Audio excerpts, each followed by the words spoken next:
आचार्य चाणक्य ने कहा है कि मनुष्य का सबसे बड़ा शत्रु वह खुद है। यह इसलिए है क्योंकि मनुष्य के अंदर कई बुरे गुण होते हैं, जैसे क्रोध, अहंकार, लोभ, मोह और आलस्य। ये गुण मनुष्य को नष्ट कर सकते हैं। क्या आपने कभी सोचा है कि आपका सबसे बड़ा शत्रु कौन है? क्या आपने कभी महसूस किया है कि आप अपने आप को नुकसान पहुंचा रहे हैं? अगर आपने ऐसा कभी महसूस किया है तो आप अकेले नहीं हैं। कई लोग अपने जीवन में ऐसे समयों का सामना करते हैं जब वे खुद के साथ संघर्ष कर रहे होते हैं। मनुष्य का सबसे बड़ा शत्रु वह खुद है। चाणक्य। एक प्रश्न जो आपके मन में आ सकता है, आपके मन में यह सवाल आ सकता है कि यदि मेरा सबसे बड़ा शत्रु मैं खुद हूं, तो मैं अपने आप से कैसे लड़ूं? आपको अपने बुरे गुणों को पहचानना होगा और उनसे लड़ना होगा। आपको अपने अंदर सकारात्मक गुणों को विकसित करना होगा। मेहनत और लगन से कोई भी लक्ष्य प्राप्त किया जा सकता है। चाणक्य। इस वीडियो के अंत में हम आपको एक अभ्यास देंगे जो आपको अपने बुरे गुणों को पहचानने और उनसे लड़ने में मदद करेगा। इस वीडियो को देखने के बाद आपके मन में यह सवाल उठ सकता है कि आप अपने बुरे गुणों को दूर करने के लिए क्या कर सकते हैं। मैं आपको बताता हूं कि आप क्या कर सकते हैं। सबसे पहले अपने बुरे गुणों को पहचानें। इसके लिए आप एक डायरी रख सकते हैं और हर दिन अपने विचारों और भावनाओं को लिख सकते हैं। एक बार जब आप अपने बुरे गुणों को पहचान लेते हैं तो उन पर काबू पाने के लिए कुछ कदम उठाएं, जैसे कि ध्यान और योग का अभ्यास करें, अपने लक्ष्यों और सपनों को याद रखें और सकारात्मक लोगों के साथ रहें। याद रखें, सफलता के लिए मेहनत और लगन की ज़रूरत होती है।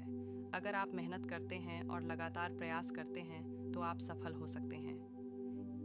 अहंकार, ईगो। आचार्य चाणक्य ने अहंकार को मनुष्य का सबसे बड़ा शत्रु माना है। उन्होंने कहा है कि अहंकार व्यक्ति को अंधा बना देता है और उसे सही निर्णय लेने से रोकता है। अहंकारी व्यक्ति अपने आप को दूसरों से श्रेष्ठ समझता है और दूसरों का सम्मान नहीं करता है। इससे उसे दूसरों से विरोध और द्वेष का सामना करना पड़ता है। चाणक्य के अनुसार अहंकार व्यक्ति को सफल होने से भी रोकता है। अहंकारी व्यक्ति दूसरों की बात सुनना नहीं चाहता है और हमेशा अपनी बात ही मानना चाहता है। इससे वह दूसरों की मदद नहीं ले पाता है और अपने लक्ष्यों को प्राप्त करने में असफल हो जाता है। चाणक्य ने अहंकार को दूर करने के लिए कुछ उपाय बताए हैं। उन्होंने कहा है कि व्यक्ति को अपने बुरे गुणों को पहचानना चाहिए और उन पर काबू पाने की कोशिश करनी चाहिए। व्यक्ति को दूसरों के साथ विनम्र व्यवहार करना चाहिए और उनकी बातों को ध्यान से सुनना चाहिए। व्यक्ति को दूसरों की मदद करने के लिए हमेशा तैयार रहना चाहिए। इस चैनल की सफलता में आपका योगदान सबसे महत्वपूर्ण है। आपकी प्रेरणा और समर्थन की बदौलत ही हम ये सार्थक सामग्री लाने में सक्षम हुए हैं। यदि आप चाहें तो सुपर थैंक्स के माध्यम से या हमारी मेंबरशिप ज्वाइन करके हमें आर्थिक रूप से सहायता प्रदान कर सकते हैं। यदि आप आर्थिक रूप से समर्थन नहीं भी कर सकते तो भी कोई बात नहीं, हम आपके लिए बेहतरीन वीडियो लाने की पूरी कोशिश जारी रखेंगे। आपका हर योगदान हमें और भी बेहतरीन वीडियो बनाने के लिए प्रेरित करता है। आप हमारे लिए बहुत ज़रूरी हैं और हम आपके आभारी हैं। धन्यवाद। आज की दुनिया में हम सभी बहुत व्यस्त हैं। हम इतनी जल्दी जल्दी आगे बढ़ रहे हैं कि हमें पता ही नहीं चलता कि कब दिन निकल गया और कब शाम हो गई। इस व्यस्तता के कारण हम अक्सर समस्याओं के बारे में बहुत अधिक सोचने लगते हैं। भाग-दौड़ भरी जिंदगी में हम सभी को कई तरह की समस्याओं का सामना करना पड़ता है। इन समस्याओं के बारे में सोचना स्वाभाविक है, लेकिन अगर हम इन समस्याओं के बारे में बहुत अधिक सोचने लगते हैं तो इसे ओवरथिंकिंग कहा जाता है। ओवरथिंकिंग एक ऐसी समस्या है जो हमारे मानसिक और शारीरिक स्वास्थ्य पर नकारात्मक प्रभाव डाल सकती है। ओवरथिंकिंग एक ऐसी आदत है जो हमारे जीवन को कई तरह से प्रभावित कर सकती है।